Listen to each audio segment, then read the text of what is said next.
जय श्री महाकाल. एक प्रश्न असाच मला आलाय संध्या यांच्याकडून. लोकेशन त्यांनी टाकलेला नाहीये. त्यांची समस्या आहे की घरात पती त्यांचं ऐकत नाही, घरात सासू सासरे ही त्यांची इज्जत करत नाही, त्यांना अक्षरशः वेड्यात काढतात. तर अशा वेळेस काय करायचं?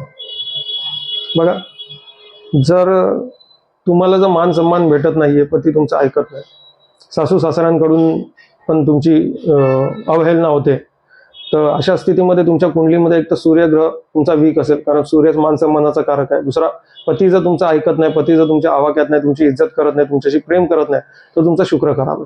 तर हे दोन गोष्टी पत्रिकेच्या दृष्टीने जर आपण बघितलं तर सूर्य आणि शुक्र ज्यांचा खराब असतो त्यांना सासरी त्यांच्या एक इज्जत भेटत नाही आणि प्रेम भेटत नाही. तर अशा वेळेस त्यांनी काय करायचं की गुलाबाची कमीत कमी 7 फुलं घ्या.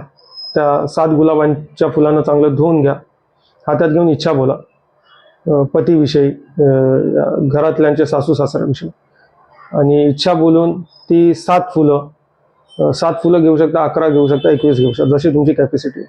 ती फुलं तुम्ही काय करायची, गुलाबाची फुलं कुठच्याही देवीच्या मंदिरात, दुर्गा माताचं मंदिर असेल, भवानी आईचं मंदिर असेल, कुठच्याही देवीच्या मंदिरात जाऊन ती तुम्हाला इच्छा बोलून तिथं समर्पित करायची.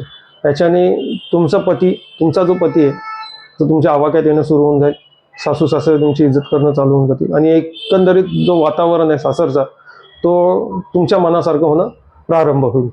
तर उपाय सोपा आहे, करून बघा, जीवनामध्ये लाभ घ्या. जय श्री महाकाल.